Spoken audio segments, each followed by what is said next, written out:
Covering the islands of the Bahamas, ZNS Network presents The Bahamas Tonight.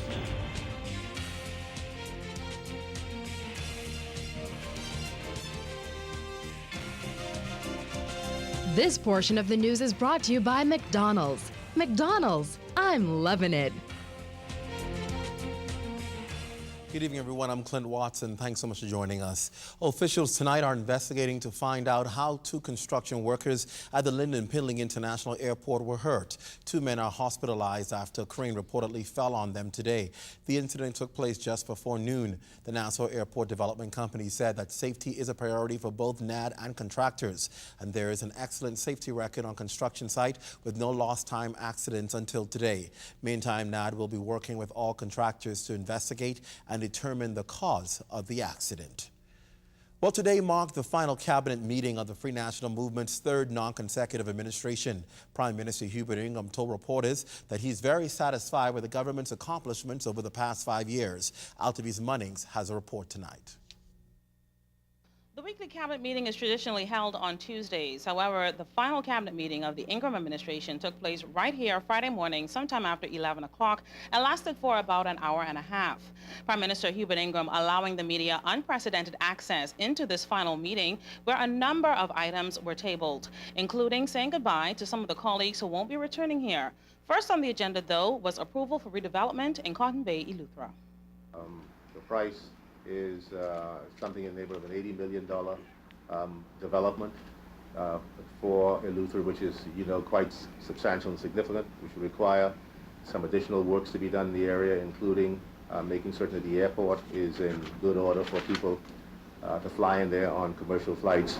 So you will see the government talking about the Back to the Islands campaign. This is a core part of it. And the government will have to undertake to make some public investments in the airport, the road, to get electricity and water to the site, to permit them to operate their own sewage plant, to redirect one of the public roads so it doesn't sit in the middle of their property. It's the development that you would have heard about before, Dr. Sarmiento. $30 million in redevelopment for Norman's Key Zuma was also approved in Cabinet Friday, and there's more. The Ingham administration consented to a $1.2 million contract to install new water mains from Grays to Thompson's Bay, Long Island, a $2 million contract to computerize the public school system, and a $1.28 million contract for new equipment for the Royal Bahamas Police Force. This will be meaningful for the people of Salt Pond, in particular, Salt Pond and Thompson Bay, where at present there is no running water supplied by the government or by water and sewage. Most people there have running water in their homes, but it's provided by themselves.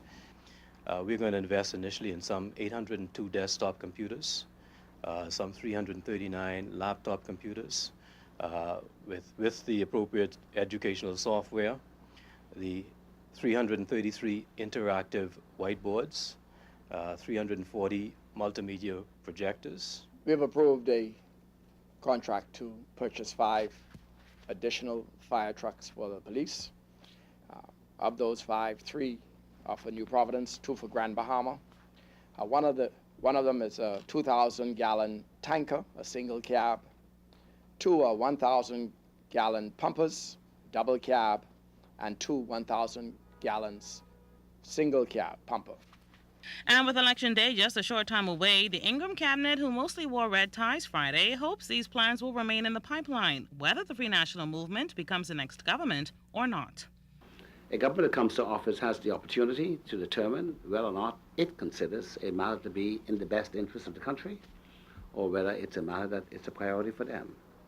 And so there's nothing that you can do or put in place to prevent it. Like I heard the leader of the opposition make a stupid statement the other day that he's going to pass a law that says a government cannot enter into contracts or hire people during the course of an election campaign. Well, the next government don't like it, they just change the law. No big deal. A government cannot bind its successor. Prime Minister Ingram told reporters that he's confident the Free National Movement will return next week as the new government of the Bahamas. That's when they will be able to return here to the Camden office and continue their plans for the Bahamian people. I'm Altaviz Munnings, ZNS News. Well, it's the home stretch now for the 2012 general election campaign. And as Free National Movement supporters gathered on Iron Bailey Park, Prime Minister Hubert Ingram reaffirmed that the message of delivering for the Bahamian people is resonating from Inagua in the south to Bimini in the north. The F&M tide in the Family Islands is unstoppable. Color red is on the move. And the wave of support in Grand Bahama and here in New Providence is, in the minds of the PLP, unthinkable and incredible. A confident Prime Minister Hubert Ingram says it's not long now before the Free National Movement will be returned as the government of the Bahamas.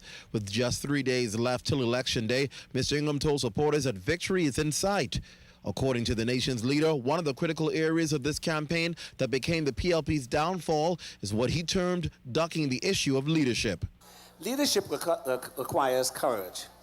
Very often, leadership means making difficult choices, sometimes unpopular choices. It is easy to lead when times are good. In good times, the demands are fewer and the conditions are more pleasant. It is in bad times when the leader's mettle is really tested. In my 10 years Prime Minister of the Bahamas, I have led in good and bad times. In each circumstance, I've been guided by the fact that I need always to have clarity of mind, singleness of purpose, and strength of character. A leader must always keep a steady head. That's why Christie failed so spectacularly in office. He was scared to lead and refused to act. So for 5 years he talked. When he came back to you in 2007, you asked him what he did. He gave you fancy talk about why he was always late again and never ever ready. Then he said he would do better next time, but you fired him. Now, if you fired him last time in 2007, what has he done now for you to hire him again? Mr. Ingram also summed up the PLP's platform as not only being late, but in his words, one of the biggest copycats. He mocked their 100-day delivery promise, saying that they've come off a track record of zero delivery. 0 schools built, 0 acres of land at National Park, 0 people benefit from a national prescription drug benefit, 0 courts completed, 0 defense force vessels, 0 e-passports processed in their watch, 0 electronic bracelets for criminals, 0 vendors who benefited from their straw market. 0 is also the number of Bahamians who would have gotten shares in a new port if the PLP had its way. The F&M leader also questioned how a party which has contracted foreigners for so many jobs can now use as its theme, Bahamians First. Got foreigners to redesign downtown and sold visas to foreigners. The PLP now says in their platform they want Bahamians working on airports in the Family Islands.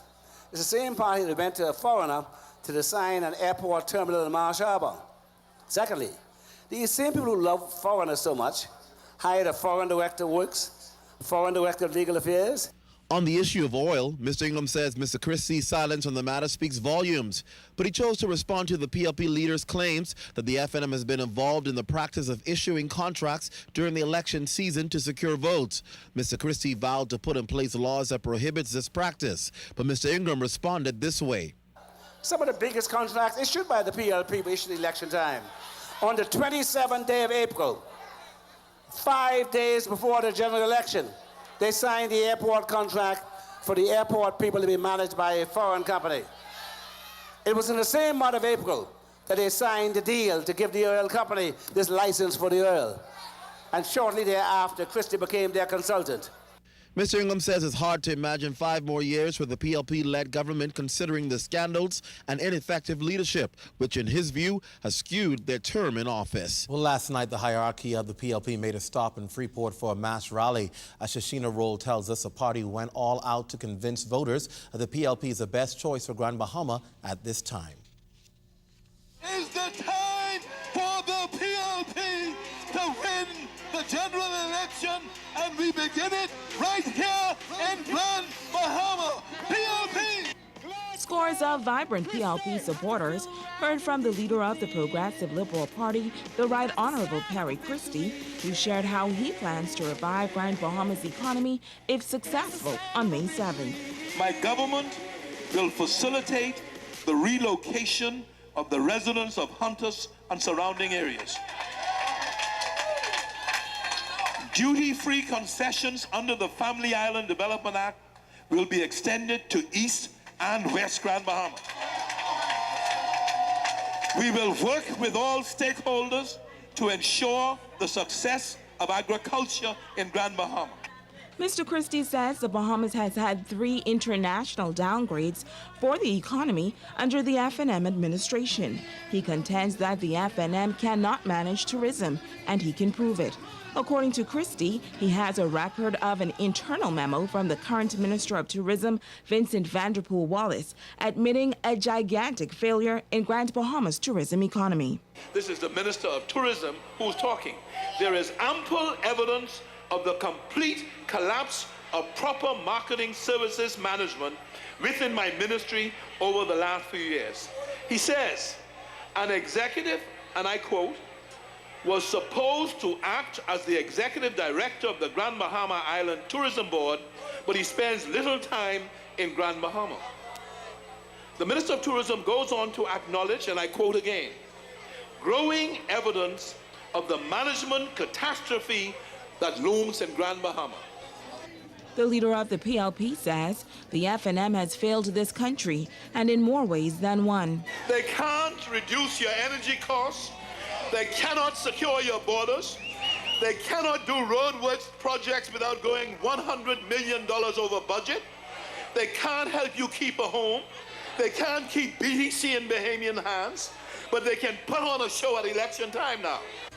Mr. Christie says if elected to serve for the next 5 years, his party has a plan to fix the tourism problem on this island. The PLP, to boost tourism, will reduce the hotel tax for existing hotels by 50% for 5 years.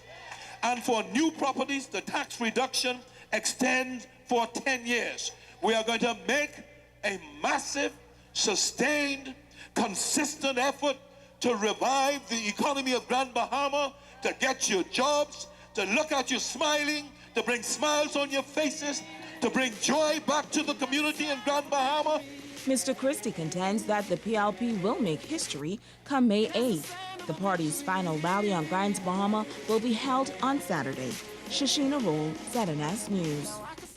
A war of words has begun between the Progressive Liberal Party and the Free National Movement over the approval of a $1.65 million marketing contract to an American company called Tourism Marketing Alliance. The PLP issued a statement yesterday on the issue, alleging that in August 2010, Tourism Minister Vincent Vanderpool Wallace reportedly persuaded ministry officials to approve the contract. The PLP said that senior officials in the Ministry of Tourism decided to investigate the contract and discovered that TMA was not what it had claimed to be. Well, the Free National Movement spokesperson Tommy Turnquest responded in a press release yesterday that the PLP seems to think that making wild allegations and innuendo makes a scandal and they should know better. Turnquest noted that the list of scandals in the PLP's administration is longer than the list of actual achievements. Meanwhile, Minister of Tourism Vincent Vanderpool Wallace said in the release that these last-minute accusations from the PLP are just a continuation of their strategy of disseminating overblown accusations or outright falsehoods. Well, here's how the Prime Minister responded. They have no credibility on the issue whatsoever. They've been telling lies all during this campaign, from Mr. Christie announcing that his wife was spat upon, to lies about F&M attacking their people. They wait for the last minute to come along. They've never come back and told us about Harachi, where they promised us that they were going to do a forensic audit of it. The Anna Nicole Smith, etc. They're not qualified. I'm not going to waste my time talking about them. Well, ahead, police investigating 2 killings from overnight. We've got the latest when your news leader comes right back.